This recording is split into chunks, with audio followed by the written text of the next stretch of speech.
Beni ia kajing herdor hakir komle tekai hi ke bangadon bonong kalong ba nagare ka sarkar kade ban book ia ka to khana katkum ka kondon ka ba ars pa khandai pusau jong ke Indian Penal Code ka section ars pa khandai pusau jong ke Indian Penal Code ka kran shai whoever to the annoyance of other does an obscene act in public shall be punished.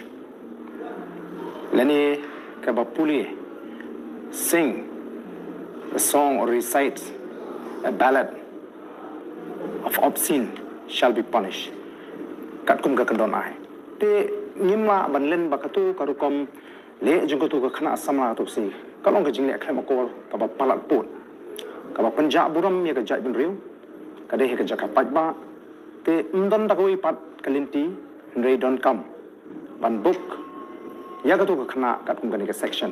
Khnang ba kanum ai ka khubor ka ba sniu sha ki wipat ki ba pe ya ka jala ka jing. Namar kani kam kut tang hangni. Mo kani kala sapriang ling ba ki rinsan social media. Bat kam kta ya ka buram ka ijat. Bat kam dehiru ka rukum im ka jingi kum ka jai briu. Riulum.